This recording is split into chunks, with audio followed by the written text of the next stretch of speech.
오늘은 우리가 디모데전서 5장까지 왔습니다. 이제 디모데전서 6장이 마무리인데요. 거의 끝나갈 때쯤 왔죠. 디모데전서는 바울이 로마에서 2년 동안 감옥에 갇혀 있다가 무죄 판결을 받은 이후에 바울이 이동했던 곳 바로 에베소에 디모데를 남겨두고 계속해서 바울은 마게도나 그리고 또 새로운 니고볼리로 전도할 계획이었습니다. 그런데 로마의 큰 화재 사건을 말미암아 바울이 로마에 다시 마메탄 감옥에 갇히게 됨으로 해서 바울의 일생이 끝납니다. 그 전에 이제 우리가 빌립보 정도에 도착했을 때 디모데 전서를 바울이 에베소에 있는 디모데에게 남기게 되죠. 왜냐하면 바울이 거쳐가는 곳이 너무 시간이 지체되므로 아마 디모데 전서를 남겼던 것 같아요. 바울이 로마에 갇힐 걸 생각해서 남긴 것은 아닌 것 같고 그런 사정이 좀 있어서 아마 남겼던 것 같아요. 바울의 생각이 이때는 좀 달라지죠. 기존에 바울이 로마에 이는 재판 받기 전과 후가 생각이 달라집니다. 이제 전에는 이제 자기 때에 예수님께서 재림하실 거를 보지만 이제는 그렇지 않다라는 것을 바울이 깨닫게 되고 교회 내에 장로들이나 이런 직분자들을 세워서 교회가 안정적으로 이어질 수 있도록 돕는 역할 그런 것을 또 이 당시 디모데가 담임 목사로서 역할을 하고 있기 때문에 아마 이 디모데 전서를 통해서 교회 내에는 어떻게 운영해야 되냐, 어떻게 그들을 인간관계를 대해야 되냐 이런 것들을 여러 가지 말하고 있습니다. 디모데전서 1장에서 4장까지 정리하면 디모데가 담임 목사로 있을 때 에베소 교회가 다른 교훈을 가르치고 그곳에 있는 헬라 철학이나 영지주의까지는 아니지만 헬라 철학에 있는 그런 것에 의해서 영향을 받아서 아마 영지주의 비슷한 그 초기 정도로 보여집니다. 그러다 보니까 그런 자들 반면교사를 얘기하게 되고요. 그리고 디모데에게는 나 같은 나를 본받아라 하면서 바울을 교사로 얘기하고 있죠. 그리고 나서 2장에서는 그렇지만 교회 내 모든 자들은 정말 강구와 그리고 도고 그리고 기도와 감사로 모든 사람을 위해서 기도하면 좋겠다라는 겁니다. 그래서 교회는 언제나 모든 자들을 위해서 기도하시기 바랍니다. 교회 내에 있는 사람이나 교회 밖에 있는 사람을 위해서 또 아는 사람을 위해서도 기도하는 저와 여러분이 되기를 축원합니다. 그리고 세 번째는 그죠? 이런 사람을 직분자로 세워달라라는 겁니다. 이런 사람이 뭔가 하면 경건의 비밀을 갖고 있는 사람. 이 경건의 비밀은 누군가 하면 바로 예수 그리스도를 가리킵니다. 그런 예수 그리스도가 이 자아가 들어가 있는 듯한 그런 사람들에게 교회 지도자를 세워달라는 거죠. 그리고 그런 자들은 언제나 말씀과 기도로 경건 훈련을 해서 자기를 연단하기를 원한답니다. 이 육체적인 연단은 유익하나 경건은 더 유익하다라는 거죠. 그러면서 이제 목회자인 디모데에게 얘기합니다. 목회자는 뭐 많은 것들을 해야 되지만 그 중에 대표적인 것은 가르치는 겁니다. 그런 가르치는 것을 속에서 많은 성도들이 그 가르침을 받아서 구원에 이르게 하는 일, 그 일이 대표적인 일이라고 지난 우리가 4장까지 디모데전서를 통해서 살펴봤습니다. 오늘 5장은 교회 내에 있는 많은 성도들이 있죠. 나이가 드신 분이 있고, 그죠? 젊은 사람들이 있어요. 나이가 드신 남자들, 여자들, 그리고 젊은 남자, 여자들에 대해서 얘기하고 있습니다. 우리가 좀 더 1절과 2절을 읽었죠. 늙은 사람들에게 꾸짖지 말아라요. 그러니까 아버지 대하듯 해라. 이게 뭔가 하면 1절과 2절의 내용은 거의 가족이죠, 가족. 가족의 공동체. 그런 것을 바울은 생각한 것 같아요. 젊은이에게는 뭐 너희 형제 하듯 대하고 또 늙은 나이 드신 여자분에게는 어머니 같이 대라. 그리고 젊은 여자에게는 자매 대하듯 해라. 그리고 뭐 그런 것들 뭐 이렇게 부정적인 생각을 하지 말고 온전히 예수 그리스도 안에서 이렇게 가족과 같은 너희 형제 자매 그리고 너희 어머니 아버지와 같이 교회 내에 오시는 분들을 정말 잘 섬겨라. 누구한테 얘기하는 것 같아요? 디모데한테 얘기하는 거예요. 그리고 성도들한테 얘기하는 거예요. 성도들도 마찬가지죠. 그래서 교회는 저는 이 디모데 전서를 통해서 우리 생명나무 교회는 우리가 늘 얘기하고 있죠. 가족 같은 분위기. 지금 우리 교회가 많은 수가 없기 때문에 정말 가족 같습니다. 그죠? 사람의 수가 늘면 늘수록 이 분위기가 맞추기는 쉽지 않겠지만 그래도 오늘 바울은 디모데에게 부탁했듯이 가족과 같이 좀 대해라. 나이가 적고 많고를 떠나서 정말 나이가 많으신 분들은 그죠? 인격적으로 그죠? 잘 대해줘야 되고 예절을 잘 대해서 예절을 갖추고 그들을 대해야 된다. 그리고 젊은 사람이라고 막 반말을 하고 너무 막 이렇게 그죠? 요즘 말로 욕하거나 그런 거 하지 말라는 거예요. 그들에게도 정말 선하게 형제나 자매 대하듯이 그들을 좀 대해달라라는 겁니다. 그리고 3절에 보면 이 당시 에베소에는 가부들이 참 많았던 것 같아요. 그래서 참가부인 가부를 존대하라라고 합니다. 요즘은 뭐 많이 가부가 많지 않겠지만 이 당시만 해도 어, 보면 전쟁이나 이런 것들이 많이 일어나기 때문에 그죠 남편들이 다 전쟁터 나가면 다 죽잖아요. 그럼 다 가부가 되는 거죠. 그죠? 그러다 보니까 가부도 젊은 가부도 있고 나이 드신 가부도 있을 겁니다. 이제 그거에 대해서 지금 설명하고 있습니다. 4절에 보면 만일 어떤 가부에게 자녀와 손자가 있어. 그러면 나이가 좀 드신 분이죠. 그들은 먼저 자기 집에서 효를 행하래요. 이게 집에서 효를 행하듯이 부모에게 답할 배우게 해라. 이게 나이가 드신 분에게는 그죠? 삶의 지혜가 있기 때문에 그들을 통해서 어린 자녀나 손자들은 배우게 해라는 거예요. 이것이 하나님 앞에서 받으실 만한 것이다라는 거예요. 이게 우리가 나이 드신 분인데 말씀을 요즘 젊은 사람들이 잘 안 들으려고 하는데 그렇지 않다는 거죠. 나이 드신 분은 또 나이에 맞게끔 또 삶의 지혜가 있거든요. 이제 그런 것들도 성경에서는 뭐 그것이 성경과 맞지 않으면 뭐 좀 다르겠지만 그렇지 않고 성경적으로 또 나이가 좀 드셨다고 하더라도 뭐 그렇게 자녀나 손녀한테 가르치는 거 충분히 허용하고 있다라는 거죠. 그래서 저는 이 사절을 통해서 저희 가정은 가정예배를 드리잖아요. 가정예배를 왜 드릴까요? 이게 이런 형태로 늘 가르치면서 자녀들에게 하나님을 정케하는 그리고 믿음을 유산으로 상속하는 참 좋은 그런 예배라고 저는 생각합니다. 그리고 5절에 보시면 그런 참 가부, 이게 여자로서 혼자 집을 이끄는 그런 가부로서 외로운 자는 하나님께 소망을 두고 주야로 항상 간구와 기도를 한대요. 이게 늘 어머니들이 기도하잖아요. 그죠? 늘 힘든 일 있으면 간구를 하고 또 향락을 좋아하는 자는 살아있으나 죽었다.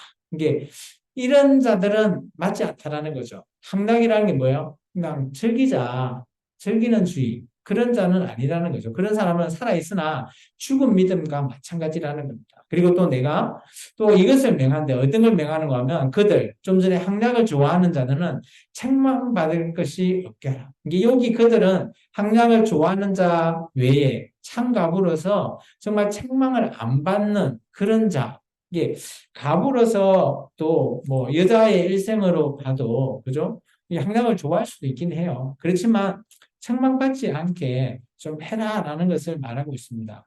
그러면서 왜 이런 얘기를 하는가 하면 누구든지 자기 친족 특히 자기 가족을 돌보지 아니하면 믿음을 배반한 자요 불신하는 자보다 더 악한 자다. 이게 뭔가 하면 가부가 혼자 사는 게 쉽지 않습니다. 그렇기 때문에 주위의 친족이나 또 친가족들이 돌보지 않으면 정말 이것은 배반이고 불신자나 더 악한 거래요. 그러면 바울은 교회 내에서 우리가 한 가족을 이야기하는 거죠. 이런 가부에게 우리가 돌봐야 된다. 교회가 교회의 어려운 사람을 구제하고 돌보는 것이 맞다라는 겁니다. 그러면서 교회에 그러면 이런 가부는 어떻게 정할 것이냐라는 게 9절부터 10절까지 내용이에요.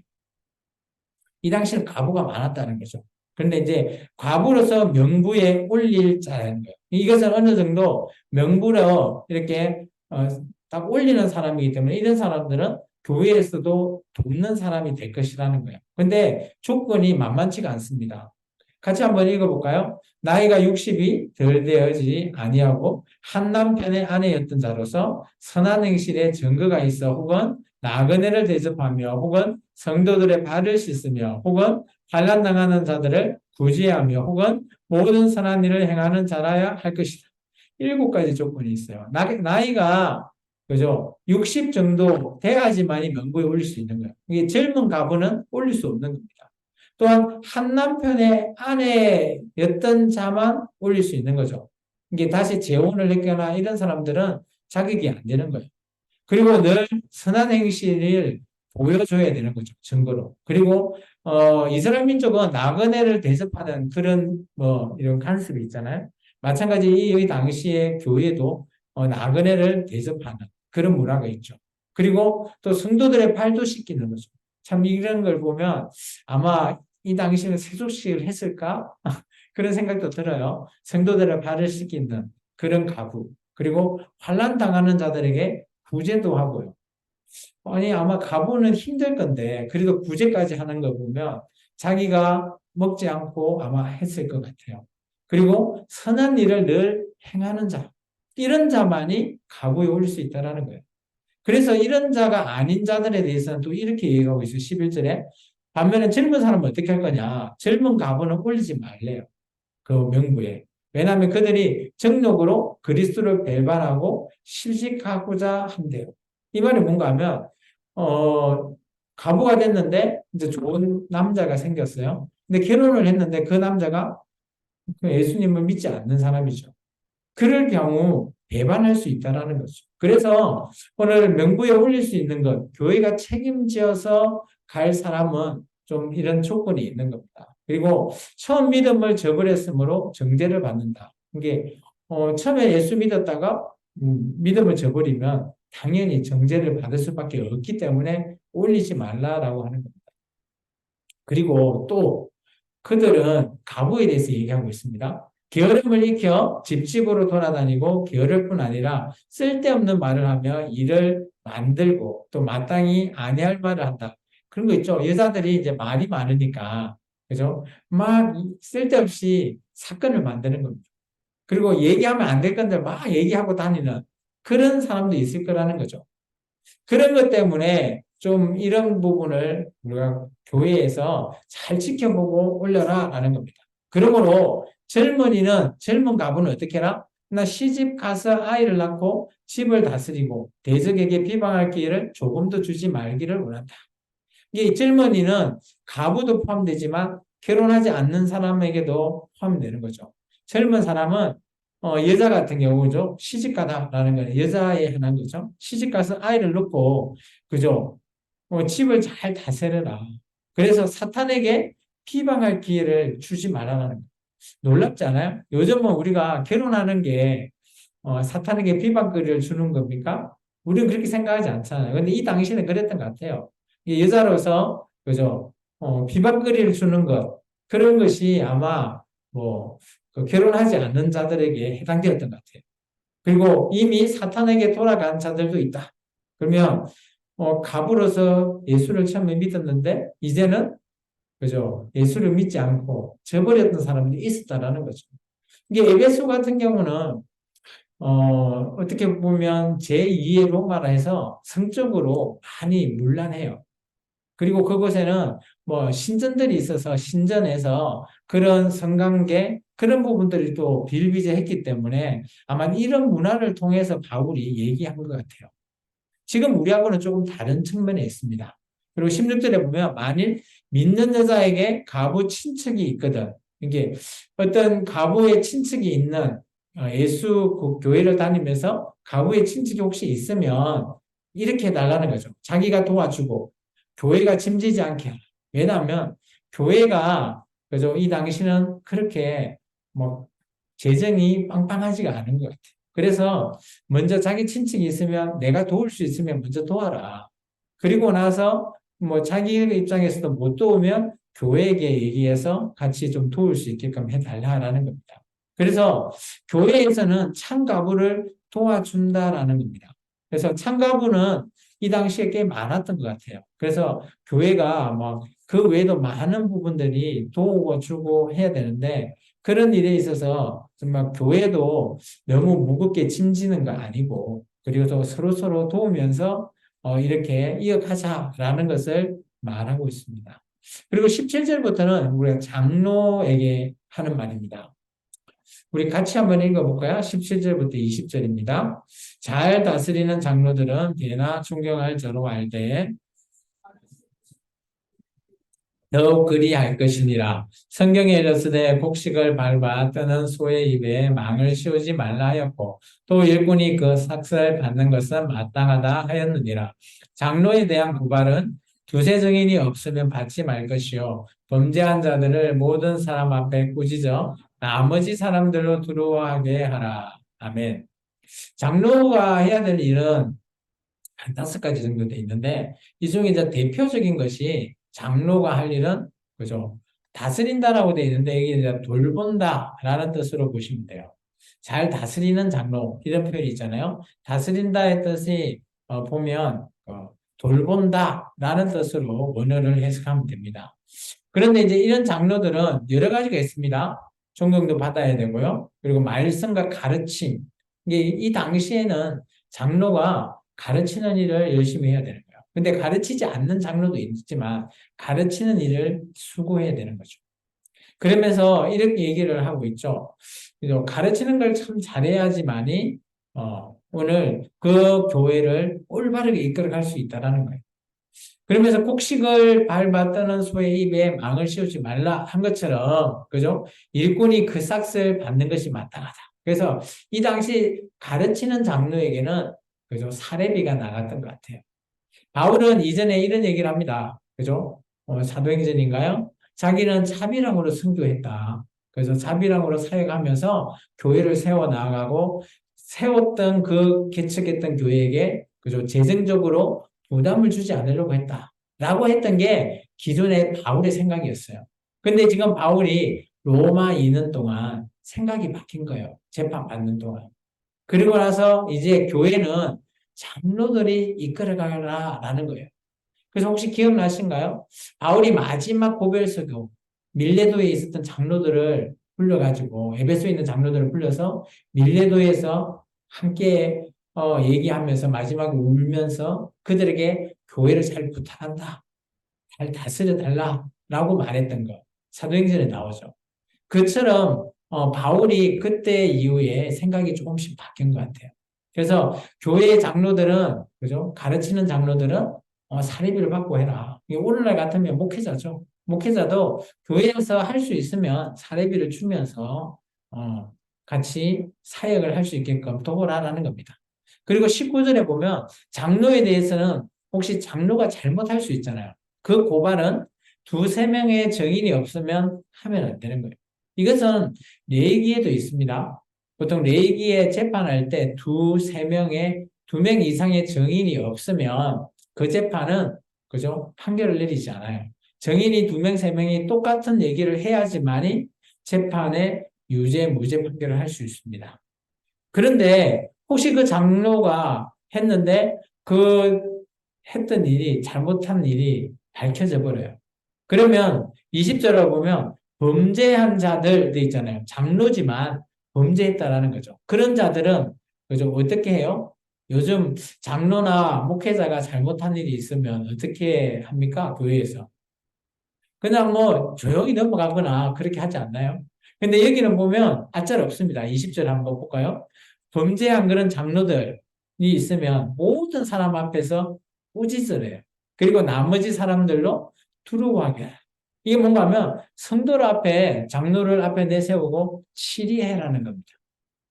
그것이 이제 누가 하는가 하면 담임 목사가 하는 거죠. 물론 담임 목사가 잘못하면 또 그곳에 있는 다른 장로가 치리할 수도 있는 거죠. 그래서 이 당시 정말 잘못한 범죄한 자가 있다면 당연히 치리하는 것은 당연하다라는 겁니다.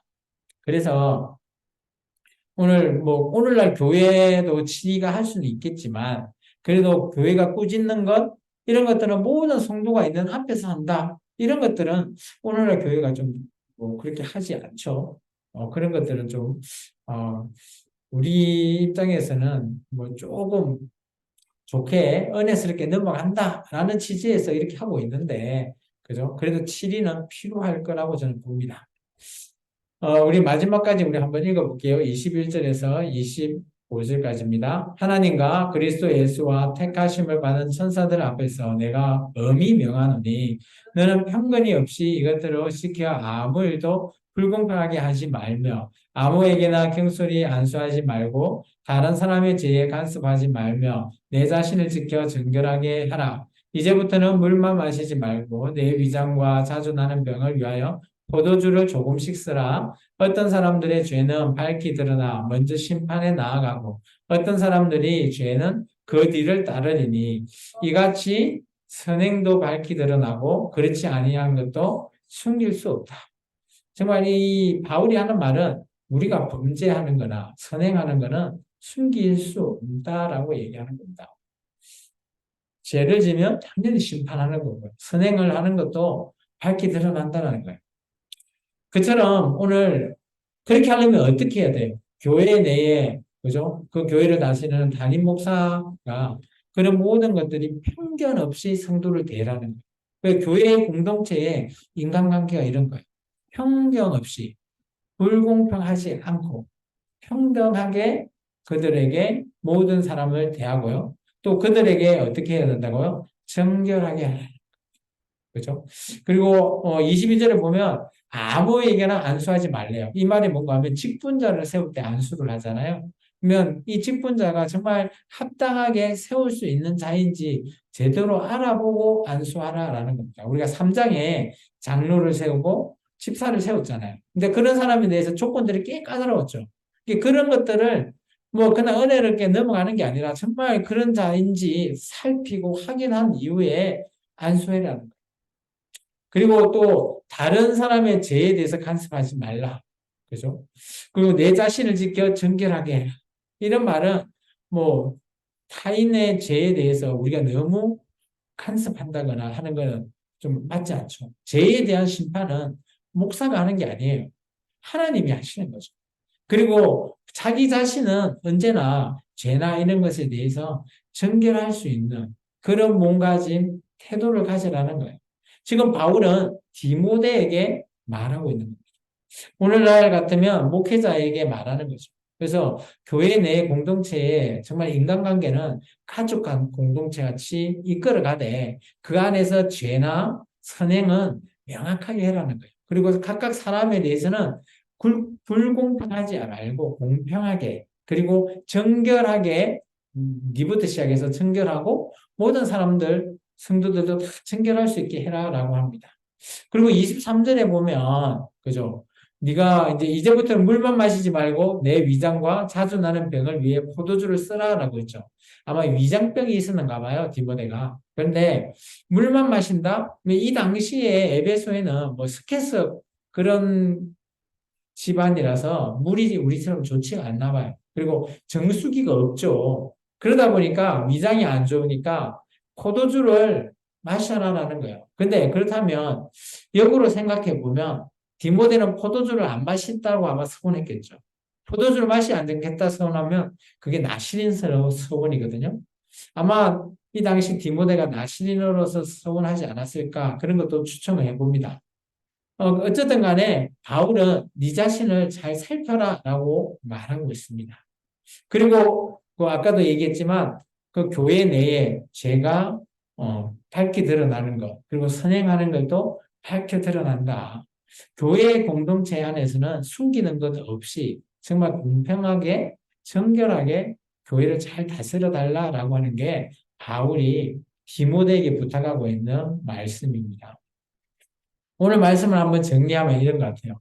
우리의 그러면 인간관계, 교회 공동체 인간관계는 어떻게 해야 되나? 정말 예절 있게 해야 된다. 서로 간에 대할 때 인격적으로 예절 있게끔 대하는 겁니다. 나이가 드신 분한테 목회자가 뭐 누구누구 장로 오시오 이렇게 반말 찌끄르는 게 아니라 나이 드신 장로님한테 장로님 뭐 하면서 인사할 수도 있고요. 오십시오 라고 정말 예절 있게 대하라는 거예요. 뭐, 교회가 직분자가 세워놓은 거는 그 교회가 잘 이끌어갈 수 있게끔 세운 직분자지, 사람을 평가하라고 세워놓은 직분자는 아니라고 봅니다. 목회자도 나이가 젊은 목회자가, 물론 나이 많은 장로가 뭐 무시할 수도 있는 거죠. 뭐, 그렇게 하지 말라는 거죠. 그죠? 목회자 대우답게 나이 드신 장로님들도 젊은 목회자를 향해서 예절 있게 하자는 거죠. 서로 간에 예절 있게 하면 그 교회의 공동체는 잘 이끌어 나갈 수 있는 거죠. 그리고 오늘 또 열심히 일하시는 분을 우리가 교회는 알아줘야 돼요. 그죠? 많은 일을 하고 있는데 오늘 아까 얘기했지만 선한 일을 행하면 숨기는 게 아니라 밝게 드러난다. 열심히 일하는 분들은 알아줘야 되고 또 존경하는 우리 장로들 존경하실 분들 그런 분들도 존경해 줘야 돼요. 그리고 또 모든 일에는 아까 치우치지 말고 공평하게 하라는 거죠. 누구에게나 불공평이 아니라 공평하게, 공평정대하게 해야 되고요. 그리고 진리 안에서는 언제나 합력해서 선을 이루어야 돼요. 누구 뭐 교회가 목회자, 담임 목사 체제로 이어지고는 있지만 이 담임 목사가 자기 마음껏 휘두르 나간다? 그거 아니라는 거죠. 진리 안에서는 서로 간에 목회자, 그리고 성도들, 장로님, 집사님들, 서로 간에 이런 부분들이 마치 톱니바퀴처럼 서로 이렇게 잘 굴러가야지만이 합력해져야지만이 선을 이룰 수 있는 거죠. 교회는 언제나 선을 이루어야 됩니다. 우리가 선을 이루지 않는다라는 것, 그것은 우리가 어떻게 보면 우리의 이익을 위하는 거기 때문에 그냥 악한 일이에요. 그래서 오늘 저는 이렇게 한번 정리해 봤습니다. 같이 한번 읽어볼까요? 교회는 진리 안에서 협력하여 선을 이루고 모든 일에 공평하고 예절 있는 관계를 유지합시다. 아멘. 교회는 이렇게 해야 돼요. 진리 안에서 예수 그리스도 안에서 협력하여 선을 이루되 모든 일에는 공평해야 되고요. 또 예절 있게 우리의 인간관계를 통해서 함께 유지하면서 정말 가족과 같은 그 분위기로 나아가는 저와 여러분이 되기를 주의 이름으로 축원합니다. 기도하겠습니다. 사랑해 주님 감사합니다.